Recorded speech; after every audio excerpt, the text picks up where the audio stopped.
In this episode of the Awareness Angle interviews, I talk with Sara Carty from Unboring.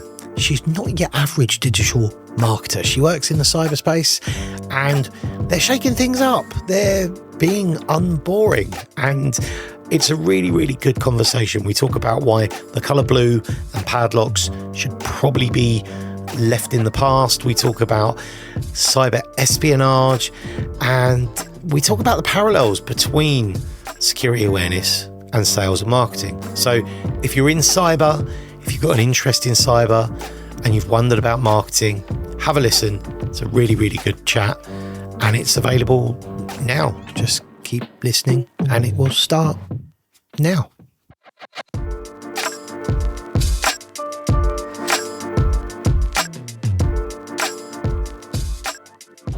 Right, welcome to the Awareness Angle interviews. Today I am talking with Sara from Unboring. Sara, why am I talking to you today?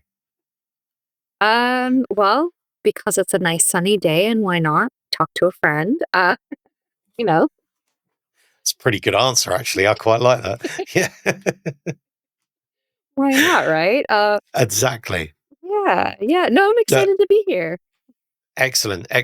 Me and Sara met at the, we didn't actually meet, did we? No, you met my partner, We my didn't business meet. I met partner. your partner. Yeah, I met yeah. Kelly, didn't I? Yeah. Yeah. So I was at the National Cybersecurity Show in Birmingham and I met Kelly. And I think it was like her first day or her third day working with you Yeah. at Unboring. Yeah, at Unboring. Yeah, we went full speed ahead pretty much as soon as we were able to, really, because Kelly had left her previous company. So, sort of the offboarding side of that, was still underway before. But we'd been talking for a couple of months at least before that. And then we were just kind of sitting there waiting, like, can we go? Can we do it? Can we launch? Okay, this show is perfect for us to sort of go to together as a team, get out there. And, we love working together. So I see lots of stuff online that is basically, I've been doing some stuff like looking at down the YouTube rabbit hole, and all the videos you see are like, just hit record, just go, just start, because if you don't start, it won't happen. You'll always find a reason not to do it. But before we go too far down that rabbit hole, Unboring, what is Unboring? Tell me about Unboring. So Unboring is a marketing studio. Essentially, we work with cybersecurity companies to make their marketing unboring. Basically that. There's a sea of blue and padlocks and men in hoodies. And we've kind of gotten to the point where we're fed up. And I thought, you know what? Cybersecurity deserves better. They really do. Yeah. It's a great industry. And that's what we do. We do, everything from like strategy, content, lead gen, whatever your heart's desire is in terms of marketing. So you're not an awareness person, but you are deeply involved in how cybersecurity is communicated. Yeah. That's like, you're all about. So what drew you? How did you get into cyber? How did you get into thinking, I'm going to start communicating, I'm going to start marketing cyber? How did that happen? How did you get here? Yeah. It was essentially, I was working with a cybersecurity startup. I've worked in tech startups for probably about 15 years now. So a couple of years ago, I had the opportunity, because I was contracting, to work with a new, really exciting cybersecurity startup in London, and started, working on the marketing. I was their VP of marketing. Got involved in the research side, because obviously we were a startup, so you're kind of doing a lot more of everything rather than just one thing. And I just loved it. Like, first thing I found, which was really different to any industry I was in before. I've done fintech, I've done HR tech and logistics tech, kind of like all over the place. But cybersecurity felt different because it felt like you were making a difference, in a sense, because there was so much in the news about, everything getting breached. And when I first sort of came into it, I thought, oh, this is really scary. I don't know if I should stay here. But I'm not one to shy away from a challenge. So I thought, no, you know what, just going to keep researching and look at what's happening. And it's so, it affects everything. It affects, everything from geopolitics to, the way we recruit new people, to the way businesses can either grow and flourish or die. That it's a really impactful industry. So I thought, yeah, this is kind of where I want to stay. Yeah. No, I get that completely. Completely. It's before all of that, why marketing? Why what did you do before that? Yeah, so I'm kind of I don't know, I want to say I'm all over the place in a sense. Mm, So I when I got out of uni, I thought, oh, you know what? I'd done a little bit of an internship, and this is going back a long time ago, so bear with me. But I thought, oh yeah, I'm gonna do this, great internship with this fashion company. It was a fashion charity company. I thought after that, oh yeah, probably I'm gonna work in fashion because it just felt like that's where I should be. And I thought, okay, well, marketing is a good shout because I had done some marketing in uni as yeah. well. So I thought that's a good way to get in.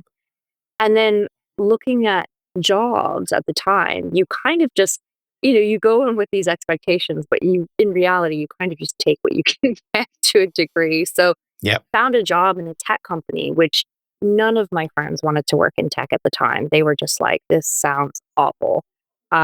Especially because, it's back in the day. So we were doing E911 services for voice over IP systems. So, it was kind of a while There's ago. nothing sexy about Yeah, it. exactly. Doesn't. It's not. Oh yeah, that sounds Yeah. good. That sounds Yeah, interesting. it Yeah. wasn't it Yeah. wasn't the sexiest of No. tech, I guess, but it did show me a lot of, the industry. It showed me where sort of things were going to a degree, and Yeah. I got into it and I thought, yeah, I'm probably, gonna stay in this industry. I think really early on, I thought, yeah, I'll stay.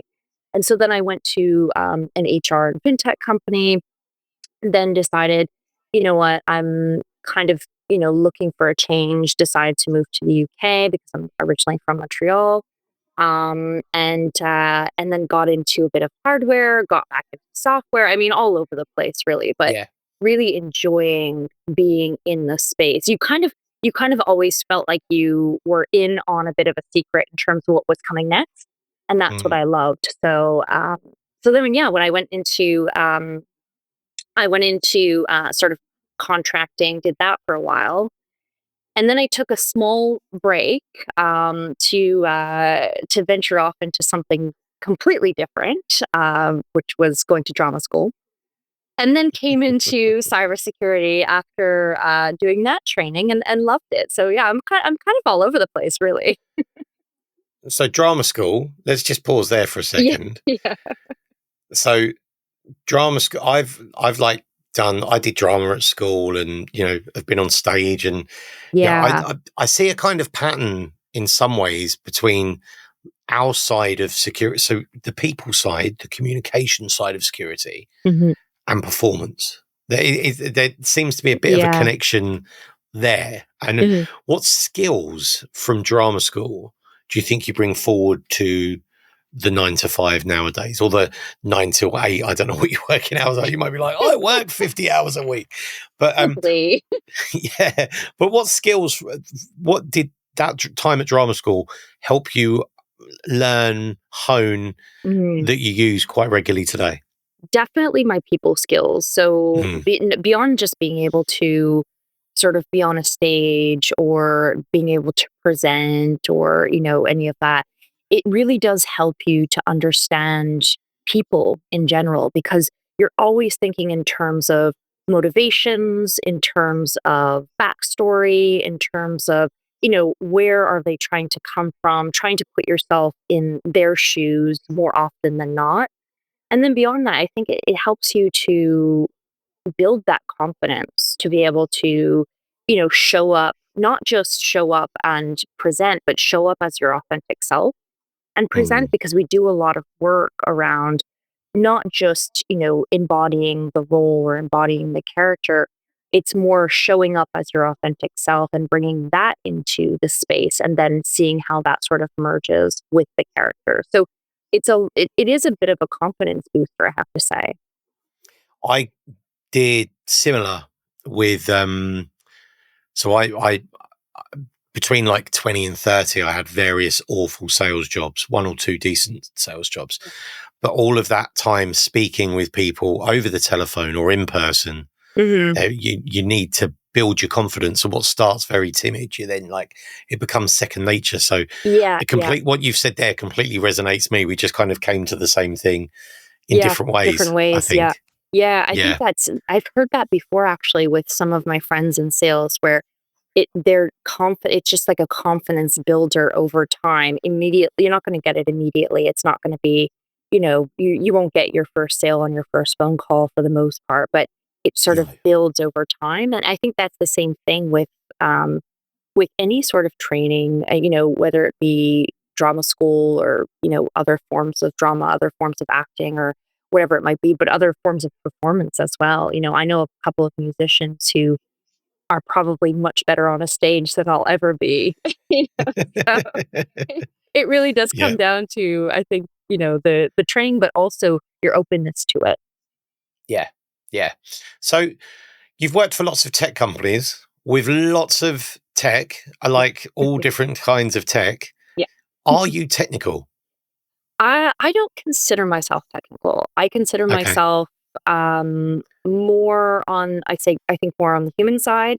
I am, if you ask Kelly, my business partner, she'll say, yeah, she's the technical one because I love exploring what's under the hood. That's something that was ingrained in me in my early days in that first company that I worked for. We weren't allowed to attend events or be part of customer calls or really do anything unless we knew how to demo the product, unless we knew the ins and outs of the product. And that's something that carried on into my next role.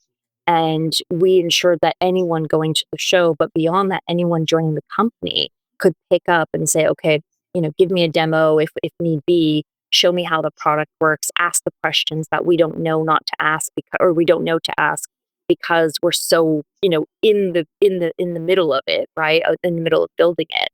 So I think that's something that, in terms of being technical, I would say I'm not someone who, I wouldn't consider myself technical, but I understand it enough. You can use the tech, but you couldn't necessarily pull it apart and rebuild it. Yes, I cannot build it. Exactly that. Yeah. And I think that's quite true. So obviously, I'm a security awareness professional. This podcast is primarily aimed at, there's probably other people that listen to it, but it's primarily aimed at security awareness professionals. Yeah. We need to understand what an alert is and what, how ransomware works, but we don't need to understand how it's built because we have analysts and engineers for that, which is very similar to your positioning, I suppose. That's the thing. I think, especially for writing purposes, you kind of have to know not just how the tech works, but you have to understand how someone might use it as an end user, not just how to sell it into the decision maker. So you're kind of coming at it. I always say to most teams I work with, your marketing team is so under leveraged in terms of, being a part of the conversation when it comes to bettering the product because they're the ones who are ear to the ground, trying to hear what's going on, trying to understand who's moving in the market, trying to make their own solutions stand out more against the competition. They have a really unique understanding of the product itself. And I think sometimes that gets overlooked in larger organizations, especially.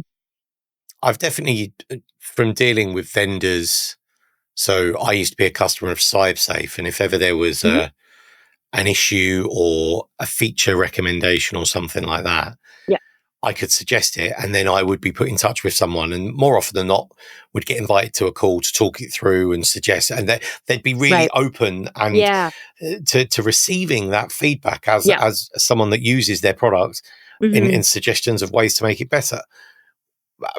Working with larger vendors, that doesn't always not the same. happen. I've come across that as well with marketing tools. I mean, I'll get sent, let's say a early sneak peek of some sort of marketing tool that looks really cool, but they'll actually want to know what the issues are from my Yeah. perspective. They won't just be, asking and then sort of filing it away and, and pretending they didn't hear about it. Yeah. It Yeah. it actually does become part of their product roadmap sometimes even. So I think Yeah. that's quite important.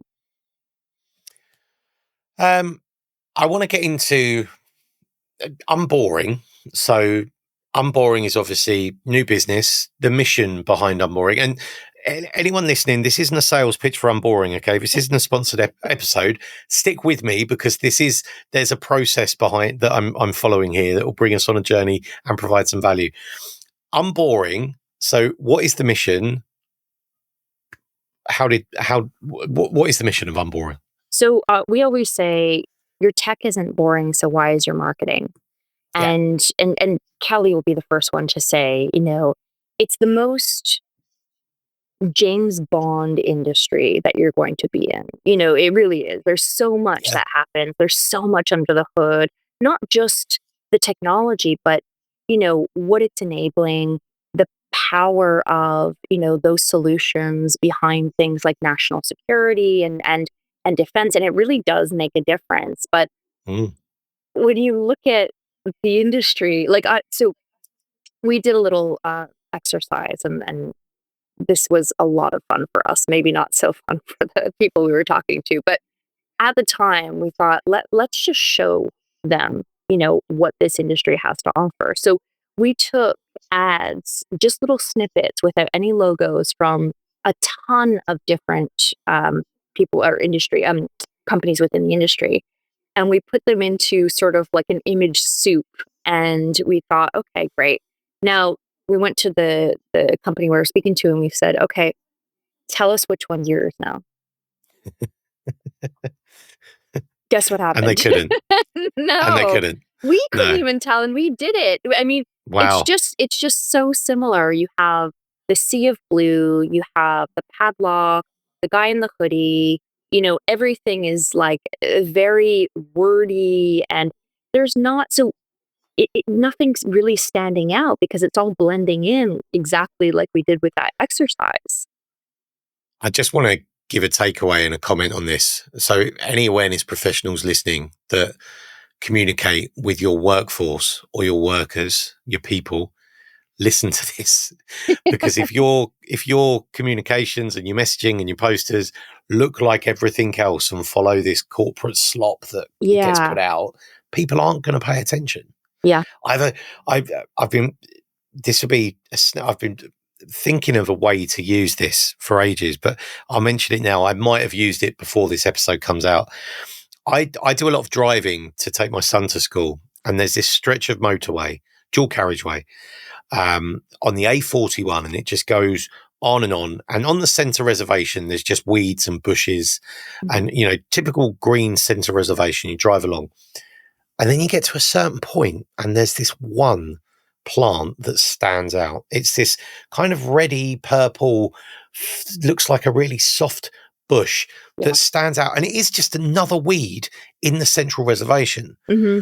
But I know I almost want to pull over and pick it and bring it home because I'm like, I want that in my garden. It looks really, it's different. It's the only one, but essentially it's still a weed. It's still growing there, not been planted, but it stands out. And that's exactly what you've just described doesn't happen. There was no purple plant in that patch. Yeah, exactly that. I mean, and there's a reason that there's a reason that your eye is drawn to it. There's a reason that you want to go over and touch it and smell it and pick it and whatever else.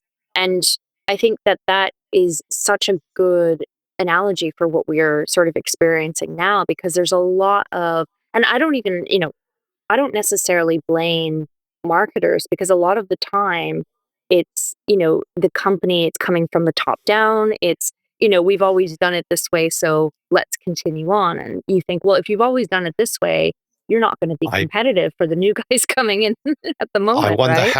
I wonder how many marketing companies have heard the words, could you add a little more blue? Yeah. Or how about a couple of padlocks or keys? Oh Or what God. about some? Yeah. What's that? I saw it on that film. That stuff that just kind of on the Yeah. screen that comes, Yeah.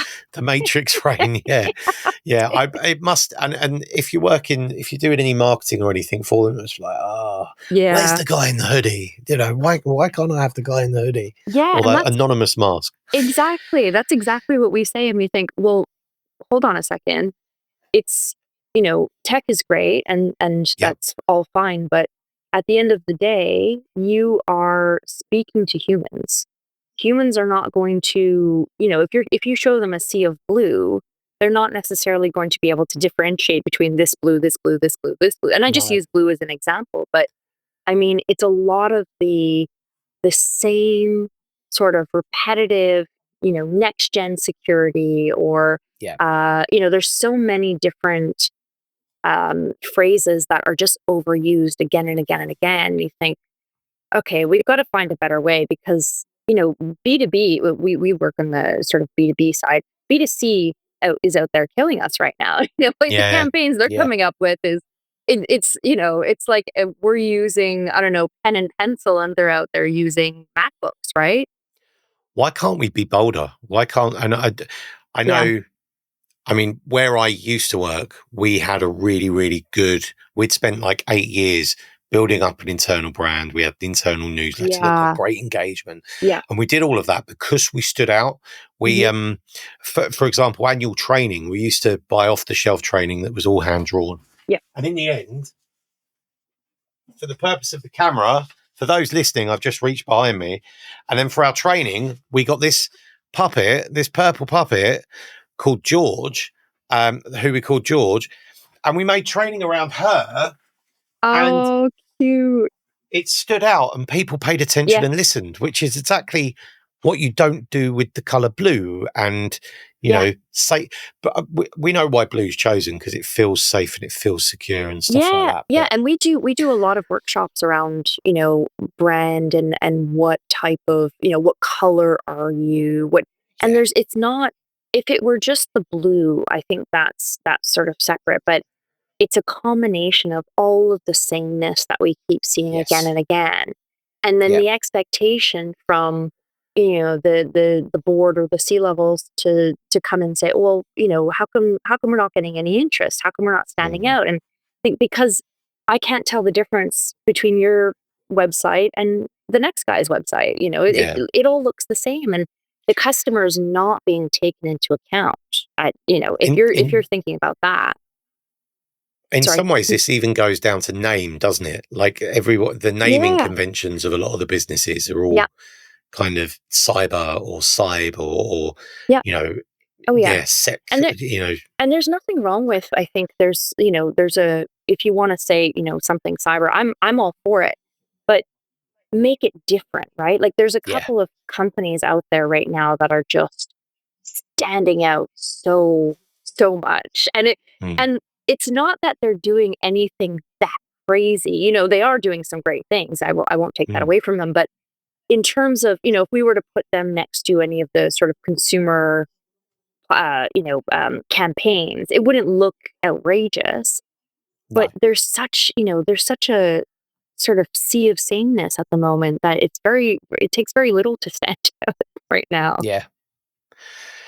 The When you look at the your website, unboring.digital, Yes. Yeah. yeah. When you look at your website, it challenges kind of dry, fear-based messaging. Mhm. Um, and that's something that a lot of people in awareness say, oh, you shouldn't use FUD, fear, uncertainty, and Mhm. doubt to bring around change. Are you seeing that change in the industry, or are a lot of vendors, a lot of people still using that kind of fear and uncertainty to kind of push a message out? I mean, at least from my perspective, there's still quite a bit of it out there. Yeah, There is change, obviously, and I think some of it is coming maybe more so from the young burgeoning startups, the vendors that are coming out of the woodwork and yeah, saying, we're not doing it this way anymore. We don't want the stale website. We don't want the the comms that are coming out and just saying the exact same thing over and over again with the same guy Yeah. in a hoodie. They're not into it. They're really coming in and saying, no, we need something different. Like this is where we're drawing the line. Like there are a couple of really great companies that, just focus so much on their brand, really make it as part of the experience for their customers. And they stand out so much more that Yeah. you don't even think that they have competitors because they're such front runners. And that's kind of what we help or what we try to help companies do is really think about the entire experience. Think about the brand. Think about, what your mission might be. Think about, what the look and feel is, but then also how are you communicating? Is it, can you bring a little bit of humor into it? Can you Mm. be a little bit more joyful?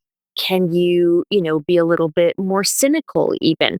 I think the FUD, if I'm honest, decision makers have been dealing with this for what, like 20 years now or something? Yeah. There's a lot of fear fatigue. Even I'm like, "Oh, okay, another breach. Oh, great. Okay, whatever." Like, it doesn't really affect you in the same way that you would think it should. Like Mm. if someone told me, there was a breach that happened versus someone down the street from me, their house got broken into, it would have a different effect in my mind. I would Yeah. think about that in different ways, but really there shouldn't be this huge divide between the two, because No. security is security at the end of the day. Do you think, on a slight tangent, but still relatable, the way vendors pitch their products and the way they target Mm. them, a lot of the time, this safe corporate look, definitely in the awareness space where I Yeah. kind of circle, the safe corporate look is great if you're dealing with CISOs or you're dealing with board levels. Mhm. But not a lot of people focus at the actual people that are, I've brought tools into business Yeah. before and I consult with my CISO, but the decision kind of sits, the ultimate decision sits with him, but I'm the one going, I want to use this tool. Yeah. But it doesn't feel like any of these tools are marketed at me Yeah. quite often. Yeah. And Yeah. that's an issue, I think, with some of these vendors. Do you not think they're Oh, kind of, yeah. I yeah, absolutely agree. I think that they're aimed at the they're middle-aged white man in the suit rather than, yeah. the person getting their hands dirty. Yeah, and I always this is something that we go into a lot in our we build ideal customer profiles for this reason, essentially, in marketing, Yeah. because from a psychological profiling perspective, we want to understand what matters not just to the decision maker, because the decision maker, in at least in my research and my experience, is rarely the person doing the research around the product, right? Like the CISO's not Yeah. sitting there going, let me find a new, security awareness training platform that No. I really like and that I'm gonna it doesn't work, it doesn't happen, right? He's So probably putting in 1 hour of yeah, time, half an yeah, hour maybe, yeah, where yeah, someone's going, exactly. okay, what are we going with? Who do you Yeah, like? Why are they the best? Why yeah, should we go with them? yeah, Yeah. exactly. Do they fit into the budget? Yeah. Okay, I great. say Let's do it. him. I say him, and I realize it could be a her, but more often than not, it's a him. It Like is. it's Yeah. yeah, Yeah. yeah. I've Sorry, not to just to. no, I'm no, not I being. I didn't Yeah, even think of that in a different way because it is so common yeah. to me as well. So then maybe that's something we have to work on a bit. But Maybe. I yeah. mean, it's worth noting that most of the people so far I've interviewed for this podcast have been female. Oh, So great. I feel like Yeah. I'm winning. But that's something else to come on in a minute, I suppose. That the fact that in the awareness and the communications and this side of the tracks, I Right. feel that there's a lot of strong female presence. Yeah. I've seen that too. I think that there's a not, I mean, I think the thing too is you have a lot of good communication on the awareness Mm. side, and that doesn't necessarily translate on into other aspects of cybersecurity. So I think that's something that definitely is, I'd consider sort of security awareness more of a front runner when it does come to marketing than Yeah. a lot of the other sort of NDR, whatever type of tools are out there, because you have a lot more of a focus on the human aspect, I think. Yeah. And so that makes a big difference. It is essentially security awareness and I've had discussions on this, and I've been disagreed with before as well by a CISO. But I've always said security awareness is like the sales and marketing function for secure behaviors. Like essentially, I've heard. I think you've said that it might, too. might have been me that said that to Yeah, you. I think it I was you. don't know. Yeah, Yeah, and essentially, what we're doing is selling and marketing being secure. Like being secure is the yes, product, and that's yeah, what we're marketing to get you to, rather than opening the fridge and picking a Coke, before you yeah, click that link, think. That's yeah, what we're yeah. essentially trying to do. I completely agree with that. I mean, I think that, and that's probably why I enjoy the awareness side, maybe more so than other parts of cybersecurity, I should say, um, because it is very close to what we do in marketing as well. Mhm. We're trying to get the share of attention from someone. Yeah, We're trying to get them to engage. We're trying to get yeah. them to, you know, sort of to know our brand and to really understand what we're about and our mission, our vision, and so on and so on. So I think that that's a massive part of what you guys do as well on the security awareness side. You said engage, and that's the key word for me at the moment. Everything's about engage. Like that's the hill that I'm dying on Yeah, currently. It's about, yeah, I want to be the cyber engagement guy, because it is yeah, about engagement, isn't it? It's yeah, you can have, like, you could make the most awesome marketing campaign, but if it's not going to click with anyone, if no one's going to engage with it, yeah, then exactly. Yeah, that's I I don't know always if say you. to. Oh, sorry. No, I was going to say, something that made me think of this. I think you reacted to it. I posted something on LinkedIn a while ago, and it was Mm, an orangutan with mammoth tusks, and it was a picture that I yeah, saw at a busy intersection in London, and it yeah. was this massive billboard of just an orangutan's face up close with these massive tusks, Mm, and then it said, "We have a mammoth task," or something like that, and that was it, that's right? yeah. And bottom right hand corner, really small, Mm, was the charity that it was for. The web address was barely legible from the yeah, car that I was sat in as I was driving past. yeah, yeah, And it was like, that's stood out and it's paid attention, but it yeah. hasn't closed it, has it? That's like doing a No. really good sale, but not closing the deal. Yeah, yeah. That's it exactly. I mean, I think that I guess the first thing maybe marketers might tell you is, you know, we're not salespeople, right? So as much Mm, as we would love for, a campaign to then just close a deal for us right yeah. away, it's not going to happen. That No. we've gone from, I think we were at 8 touch points years ago. I think we've moved, and this might have risen even now, but we were up to, I think, 18 or 19 last time I checked, touch When you points say before. touch points, just So explain what a touch point is. yeah, so it's basically those engagement points where it's moving your message across. Yeah. So before we could say, okay, 8 touch points. Let's say, we've got an ad up, we've got email marketing. Let's say 4 emails going out the next month. We've got you'll see us on Google Ads. You'll see us at conferences. So different points of engagement where you You would need to touch me 8 or 9 times before exactly, I commit. yeah, exactly, yeah. Right. Okay. And And what we're saying now now is that that's more than beyond. doubled. Oh, yeah, Yeah. beyond. I mean, I'm Wow. sure I'm wrong in saying that it's gone to 18 or 19. I'm sure it's probably more Mm. than that at this point. And the thing is, I think there's so much out there now, especially in terms of content, because we've been given ChatGPT, and so people can formulate, I mean, it is true, right? We all use it, and we all kind of use it for Yeah. different purposes, but there's a lot more content out there now. So, more content means you get less mind share. More content means you're up against competitors who weren't necessarily, you know, building comms or building campaigns online. So it's a lot. There's a lot going on more so now than there was, 5 years ago. Yeah. Yeah. Have you had to convince a client to take a more creative risk with a campaign that you've worked on? Has there been, Yeah. have you, like, please, Yeah. let's, and, Yes. and you Yeah. were right, I assume? Yeah. I mean, it's kind of like, I think that, and Kelly and I have had this conversation too, because, we've we've both sort of come from cybersecurity, but had other experiences outside of that before. And it's not just a cybersecurity thing, I have to say. No. It is really, just first you almost become, you know, somewhat of a salesperson internally because you have to sell your idea to the people who, think, we've been doing it this way for a long time. Let's not rock the boat. Let's not go too far off. But at the end of the day, if we're competing for this, this sense of mind share and we're trying to get in front of people that, don't forget the CISO of yesterday is not the CISO of 5 years from now, right? So Yeah. you think about, the way we consume content as, let's say, millennials.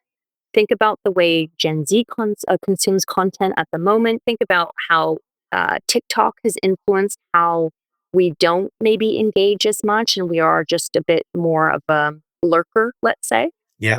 in the way that we engage. So, there's all of these these different things that are happening.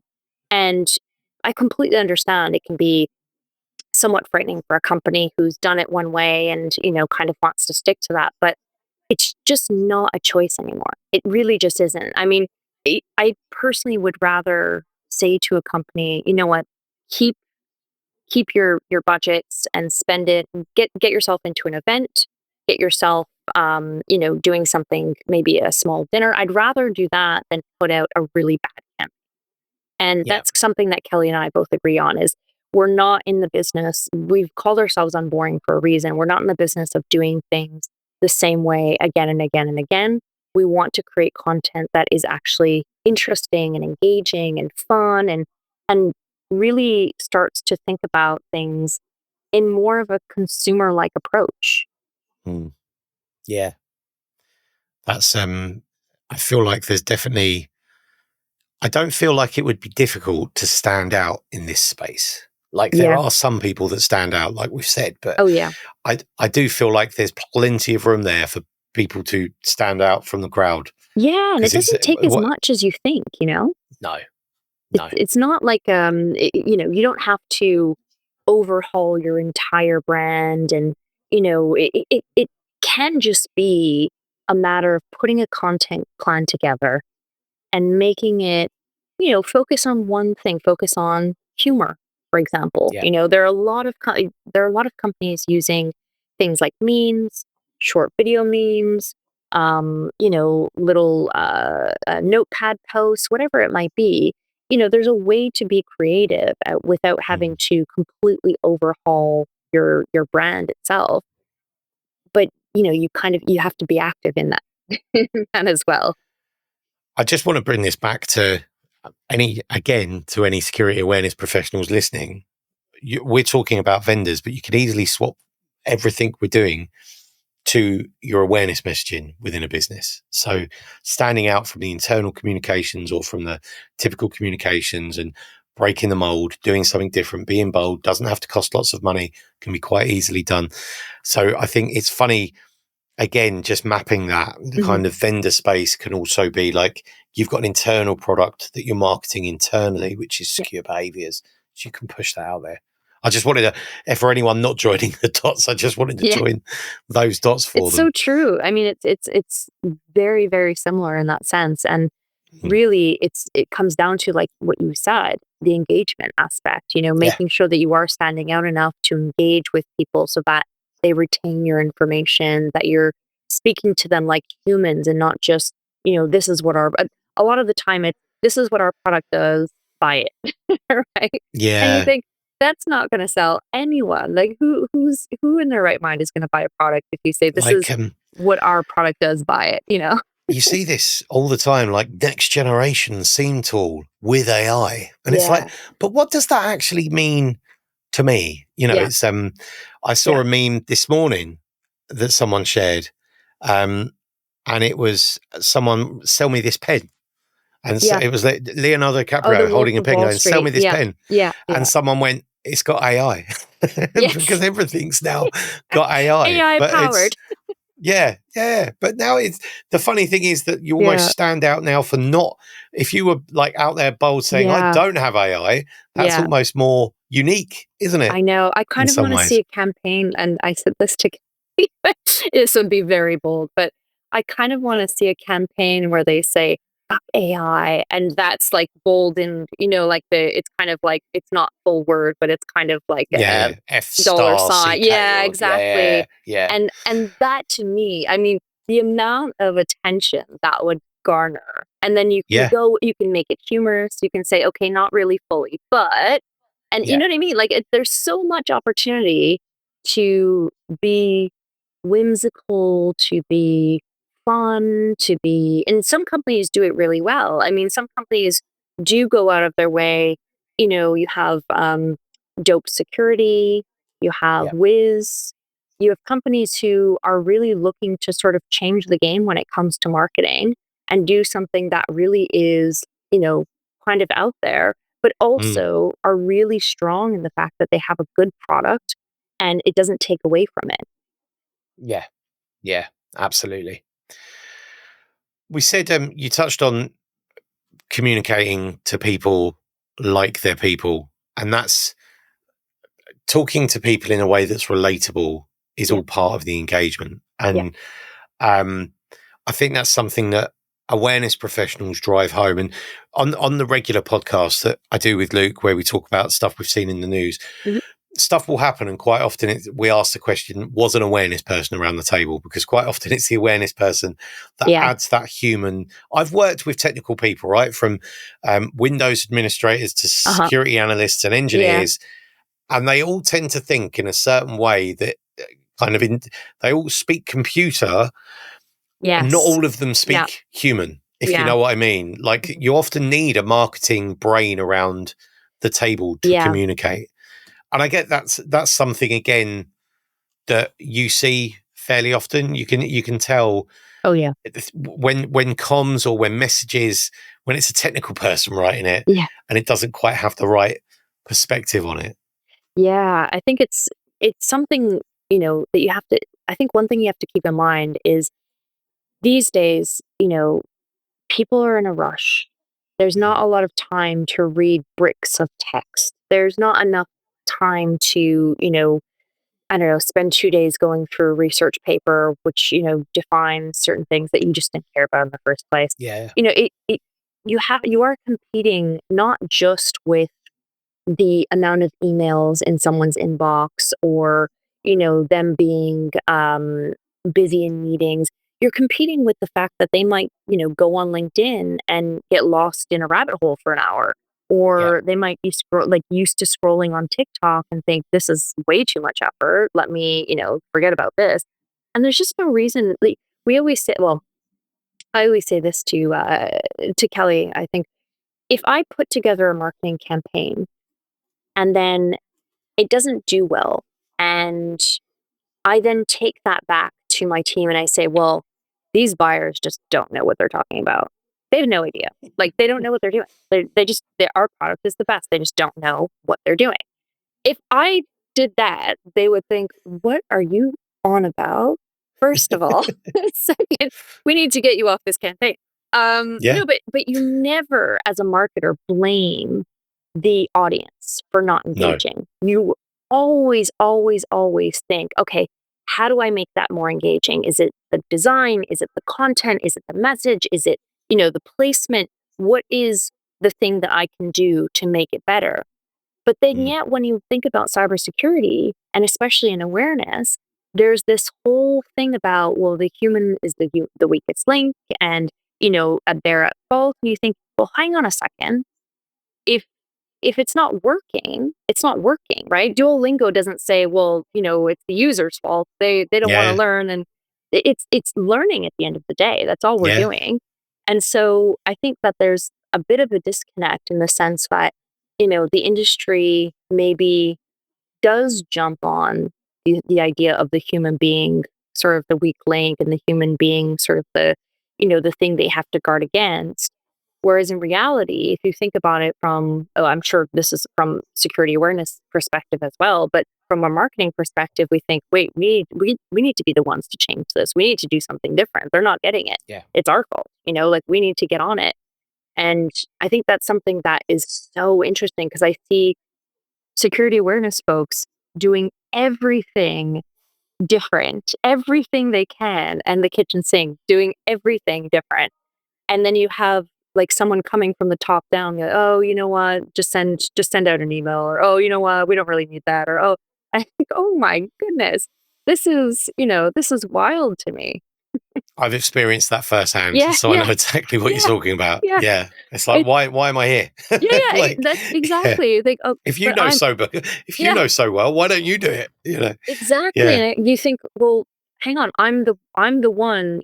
What's I think the stats for phishing is quite high. I don't know off the top of my head, but the breach landscape for phishing emails and things like Mm. that, social engineering is still very, very high. Phishing, social engineering is still like the top, and definitely the recent major cyber incidents we've had in the UK have all started with social engineering. So it's See, there you the go, and humans then right at the heart of this. that's Yeah, it. And then you're the one, putting these plans and putting these campaigns together and running them and driving them. But if it doesn't come from the top down, if you don't have that importance placed on like building that culture, building that, it's yeah. so difficult because we see that in marketing all the time. Sometimes you're working with companies where they just think, okay, put a campaign out and that's it. We're good. We don't need to. Yeah. We don't need to do anything else. We're all good. I want to change the topic slightly. Okay. You recently did a course on cyber espionage. Yes. Oh, yes, I did. It was great. And I know you. I'm quite keen to talk to you about this, and Mhm. I think what did you as a marketer like cyber espionage, cyber marketing? Like, is there a correlation, or was it just you saw it was interesting and thought, yeah, I'll do it? What? Yeah. Oh, I mean, a little bit of both. I think column A, column B. So I I had a course last summer that I took, which was quite similar, and it was the same lecturer doing this one. So I thought I'm definitely going to do that. And his courses are by far, I mean, if you have an interest in espionage, cyber terrorism, sabotage, hackers in general, I mean, I cannot recommend Dr. Craig Jarvis and any of the courses that he does enough. I would go to everyone if I could, really. uh, but I had such a great time last August when we did the espionage, sabotage, and terrorism in the cyber age, that I thought, okay, I definitely want to do this one because they focused a little bit more on warfare, which was interesting. Um, Right. but I think from a marketing perspective, I mean, I feel like you can always take something away. Yeah. If you really want to, if you're really open. I think the thing that I take away is the fact that people are still at the heart of it at the end of the day, whether it's marketing, whether it's espionage. I mean, you're still, like you said when you brought up social engineering, you are still trying to get the person to make a decision, right? Yeah. That you have intention behind. So I think that's something that really, really resonated with me. There's a really amazing LinkedIn influencer. I say influencer because she's fantastic. I don't know if she calls herself that, and I know there's a stigma against influencers, so apologies if so. But Shawnee Delaney, I follow all of her posts. She is a former spy. As she says it as well in all of her posts. And she really makes a massive connection between human risk and espionage. I Mm. definitely suggest checking out her content because she will do it justice far more than I can. But from a marketing perspective, I think I like to go because I like to know what's happening in my industry.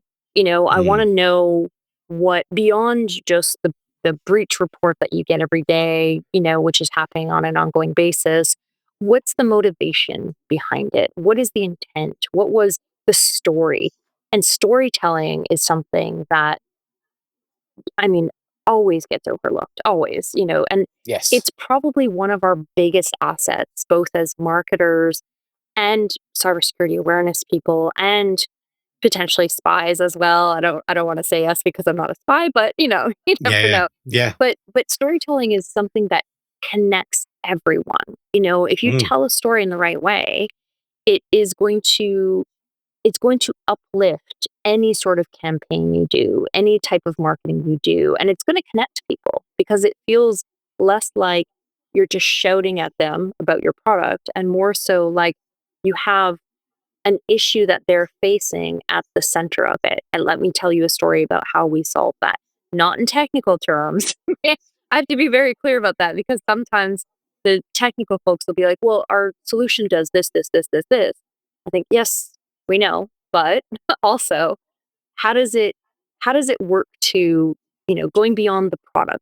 How does it work to save them time in their day so that they can go Yeah. and hang out with their kids?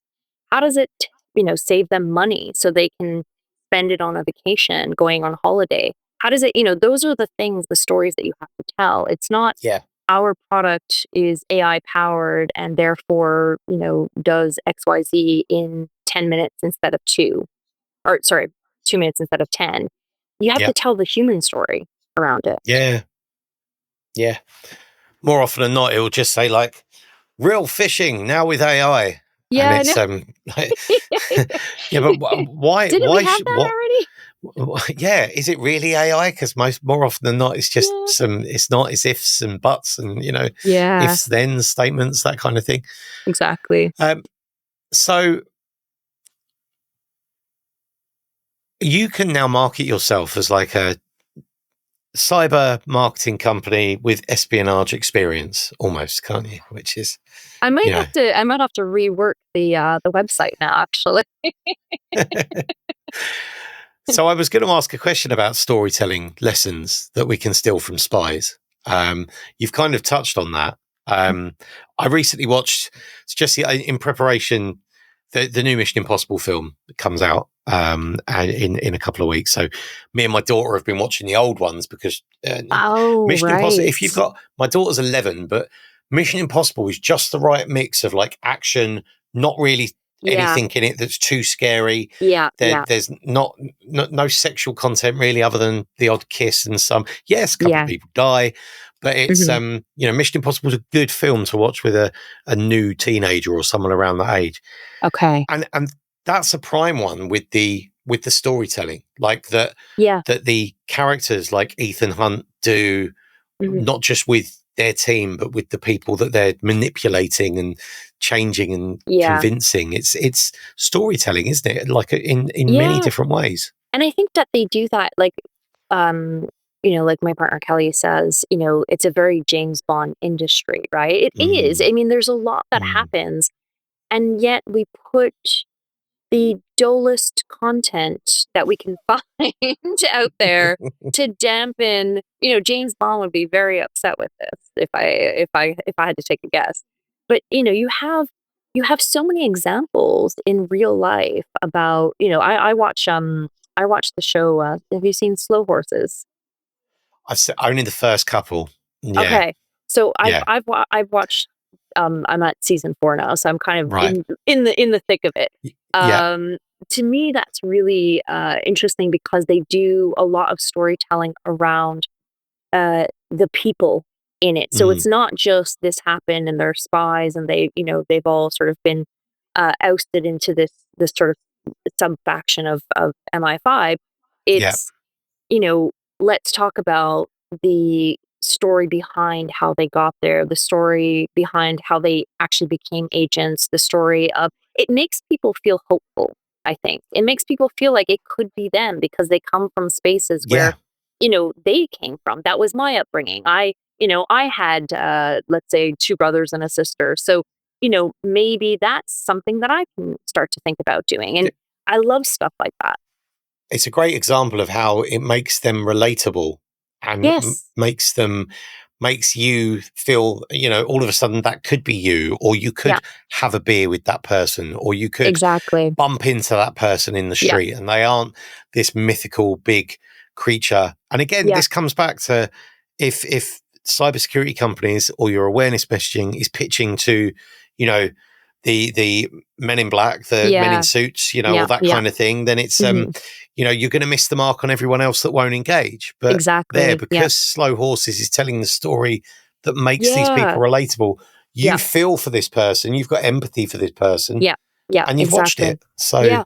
it's Absolutely. yeah, I mean, it's in everything. films and shows are they're fantastic at doing that, right? They, you know, they get into the heart of it. They get into even if you watch something like James Bond, where they do have all the gadgets and all of that, they don't spend 2 hours talking about the gadgets, right? They're not there talking about, and this thing does this and it can do this for him. And no, it's the story, and that's just the tool that they're using. In the same way that cybersecurity, that's the tool they're using. But what's it doing? What's it preventing? What's it helping you achieve? That's the story. You know, if it's something that focuses on like narrative, like geopolitics or misinformation, disinformation, let's say, that's, I mean, the stories that you could tell, you know, outrageous. I mean, just there's so much there. It's just looking beyond. I think the tech gets in the way a lot of the time. Yeah. You know, it just gets in the way.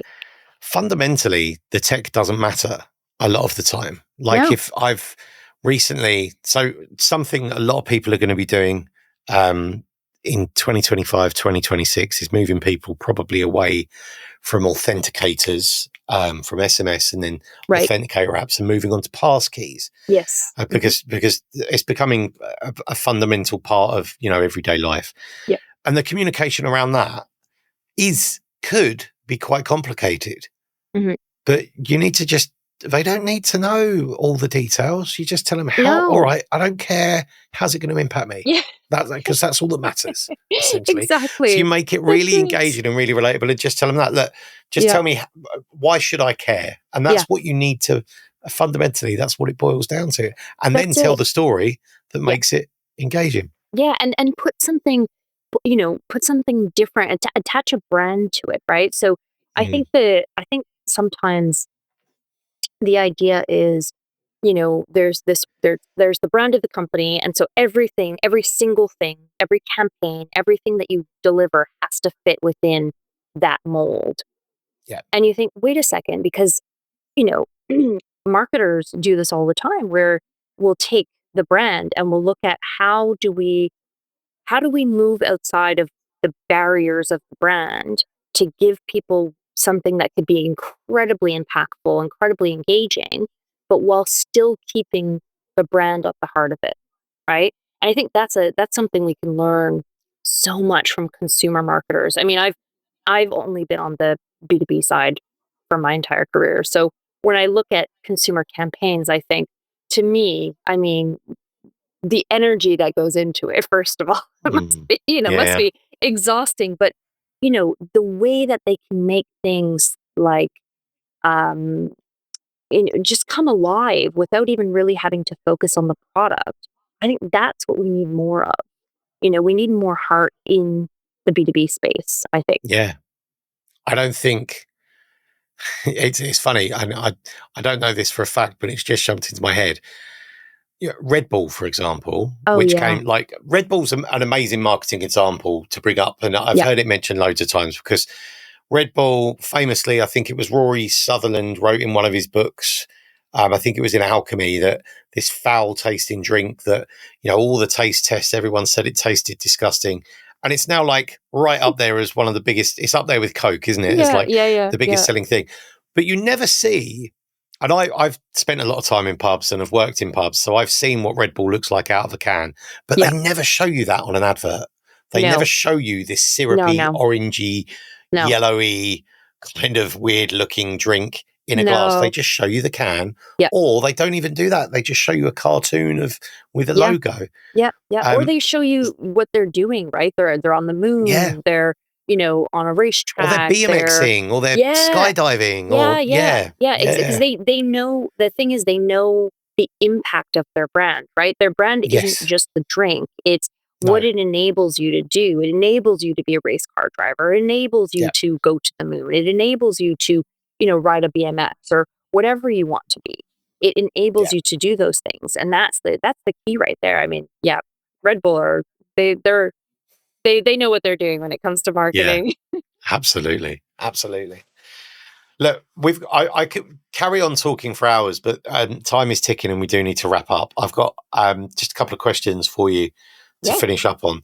I think you covered one right at the beginning of the episode, but security buzzwords you'd love to ban forever. Oh God. You can have three. Oh, You can have three. okay. You don't have to have three, but you can. What are three that you think? Oh, if I never heard that again, I'll be a happy person. Yeah. So first is next gen. That needs to go. I've been, you know what? Funny enough, I've been saying next gen for 15 years now because we used it in the first company that I worked at. So it's not next gen anymore. Everything's next gen, Everything's isn't it? next It's gen. like it's just it doesn't mean anything, And the second one I think I want to ban is AI powered because everything is AI powered. We get it.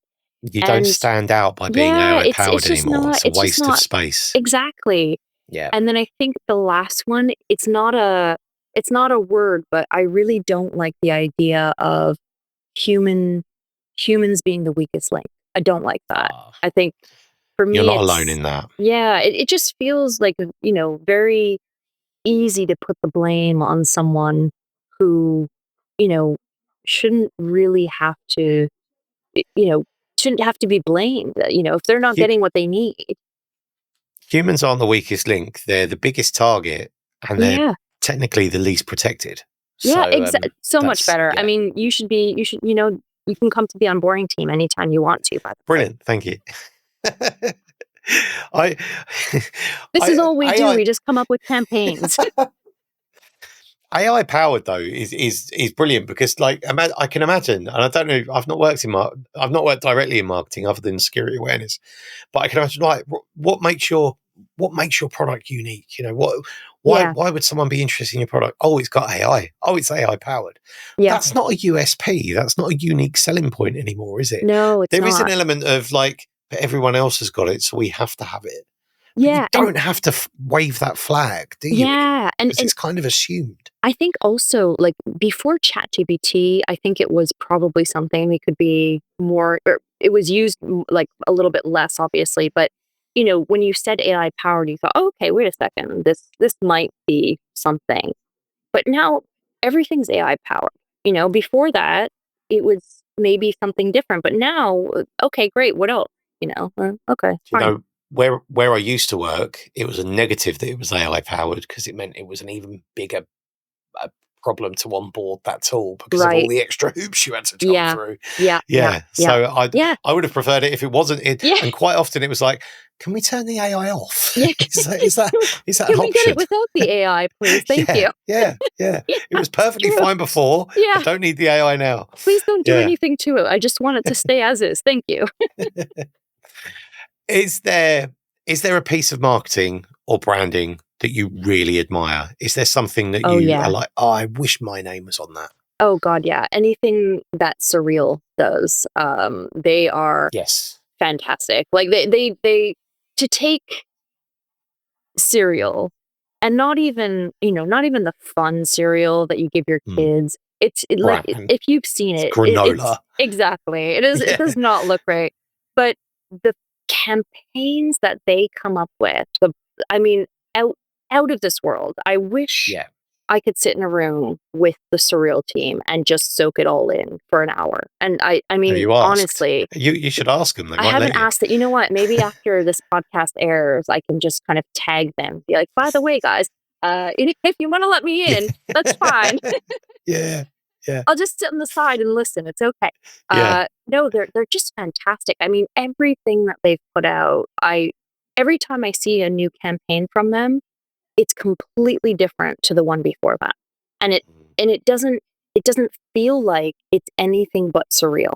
It feels like their brand. It feels like I don't have to question it. I just look at it visually and, oh yeah, that's Surreal. Okay, yep, got it. And they do such a great job of that. It's fantastic. where I used to work, my CISO used to say that I used to gild the lily, because I was always just like, I'd get something done and he's like, oh, that's all right. And I'm like, no, I just need to do this, this and this. And I would be like putting in that extra 5 or 10% to make it absolutely awesome. Yes. And it was because you had to build on the previous. So you do something awesome and then other people start doing your awesome thing. And then also your next thing needs to be as awesome or better. Yeah. And so you're constantly like trying to improve. You're constantly one-upping yourself every time. Yeah. And kind of feels like that's what Surreal need to like, oh, we can't drop the ball now. We need to kind of keep going. Oh yeah, absolutely. I think I have no fear that they will continue to raise the bar, because they've done so well in the last few years that, to make, like I said, to make a cereal that isn't chocolate cereal, really, that's impressive. That's really something to. They're clearly winning as well, because I've not bought the cereal, but the minute you said cereal, I knew who you were talking about. Yeah. You know, and I'm just a regular consumer. I'm not a marketer looking at marketing campaigns, but I was like, boom, I know exactly who you're talking about when you say that. So I'm not even a cereal person. I thought, what, if I see that at the shop, I'll definitely buy it, because it's just such an now I kind of want to try it, actually. Do that. One last question for you. What's something you wish more CISOs or vendors understood about communicating human risk, or communicating this in this space? What's one thing you wish they really understood or knew that they just don't? I think understanding coming back to the storytelling aspect is so important. I think that understanding that a campaign is not a transaction. Can you please do this? Brilliant. Thank you. Yeah, exactly. And especially in this space where, we're looking at, if you want to, look at a sales cycle, right? We're looking at anything from 2 months to 2-3 years, right? It's so varied depending on who you're selling into, who the key decision maker is, and so on.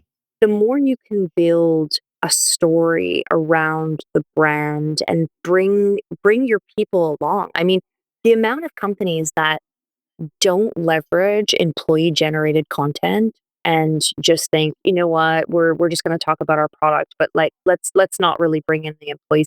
The employees have joined the company because they like something about it. The employees are out there speaking to potential customers. Yeah. Telling their story brings other people in. It's coming back to that whole human side, right? If I'm reading a story about how even how a founder, developed their company, how what was the spark, what made them have this need to go out and build this solution, right? In the same way as, what made this person join this company from this other company, because they really had a passion for, whatever they're doing. These are all stories that we all connect to. So the more you can drive away, you're going to talk about the tech. That's the thing that people don't understand, I think. You're going to talk about the tech at some point, right? They're looking at you because they need this type of solution, right? Yeah. That's already there. The more you can talk about how great, your team is, your customer success, your, the human side of your company, the better result you're going to get. So storytelling will do that for you. I think companies really underestimate how important the people are. And I don't mean just that initial salesperson. Because so often, the bigger the company, you'll be on a journey to purchase the product. And then the minute you've purchased that product, they're all like, right, bye. And then you're handed over to an account manager. So you have a brand new relationship, and you've got no experience of who that account manager is. Yeah. And I think actually that account manager should be part of the sales process. So it's like, okay, while we're selling it, here we go. And this is the person that's going to be looking after you when you're on board with us, and they're part of it, and explain all of that. Because people buy from people. Like, the products are all well and good, but people buy from people. You know, it's completely. And the amount of times I'm sure they've lost. Yeah, exactly. I was just going to say that. Imagine the amount of times they've probably lost someone because, they've just done this swift handover to someone they weren't part of the process. They don't know their pain points. They don't understand the benefits for this company specifically, and so on. And, unfortunately, that's where your churn comes from, right? That's unfortunately, that's what happens. And then you spend all kinds more on marketing. So, I had you know, one salesperson that used to WhatsApp me, and it felt like a real invasion. It yeah, was like, now I've got, if any contacts are listening to this, there are some people at vendors that do WhatsApp me because I have a relationship with them. yeah, But yeah, this yeah, was a salesperson that I'd spoken yeah, to, and then from cold calling and a couple of warm conversations, jumped straight into my WhatsApp. yeah. And it was like, oh, that feels like an overreach, It's like, That's it. Yeah, it feels yeah, a bit too familial yes, for me. It's yeah, yeah. I would have the same issue if it were someone I'm If it was working text, with, or that's fine. as I well, don't mind. if it was But a text message as well, it wouldn't. Maybe this is a yeah, generational thing. I don't know, yeah, but the fact that it felt like he slid into my DMs, and I wasn't comfortable with that. love Do you know what that. I mean? It felt like, what? There's a campaign there for sure, because I can imagine someone just doing a bunch of, like, security faux pas sliding into the DMs. Yeah, That would be gold, I'm sure. yeah. At least funny for me, if no one else. Well, you can have that one if you can Yeah. use that somewhere. It's yours. I mean, this is the thing. We could chat for, an hour and come up with 5 new campaigns that would probably stand out quite well, given that we focus all of our energy on the human side. In just a few weeks, we'll have Sarah back for a second episode where we will dive into 5 campaigns focusing on the human side. It's not a bad idea. Maybe It's we not should a do bad that. idea, honestly. I Yeah. would, it's fun because it's like being in the room when we're at Unboring, for example, where Mm. that's what we're doing. We're just chatting it through. What could we do? What would make sense? What's the real pain point here? What's the story? What are we trying to avoid? Nothing focused on the FUD or the really Yeah. trying to look at other emotions. How do we pull the lever of humor? How do we pull the lever of joy? And so on and so on. Mm. So Love yeah, it. This, let's do it. yeah, you talking about pulling levers of emotions. We haven't even got into like the behavioral science behind any of this or anything like that. Yes. The Yeah. emotional triggers, and we haven't even got. Oh We yeah. will. Let's talk. We'll have a chat about doing something around that. Amazing. I do need to bring this session to an end because Yeah. we're reaching time. So, Yes. look, it's been amazing. Thank you so much for sparing me the time Thank today. you. This has been so much fun. I'm glad you thought that. I thought that, and Oh I'm glad the yeah. feeling's Yeah. mutual. I could easily go for another couple of hours and not even feel it. But this is what I'm saying, right? Like, it Yeah, doesn't feel like it's just chatting. It's just yeah, talking and talking about things you like and enjoy. And that's what it should feel like in marketing absolutely. and security awareness and so on. It's Yeah. human first. Sarah, where can people can find you? The Yep. website is unboring.digital. Yep. They can find me. They can check out the website Unboring. We have our LinkedIn, Unboring as well, and connect with me on LinkedIn because I'm always really excited to learn from new people, and I really love chatting with people on LinkedIn. So yeah, Brilliant. find me on LinkedIn, and I spend a lot of time. We'll put all the links to everything in the show notes and also on the blog at riskycreative.com. Sarah, thank you so much for speaking with me today. And Thank we will you. talk again real soon. Yes, let's do it. Thanks for having me. Brilliant. No worries. Thank Bye. you. Bye.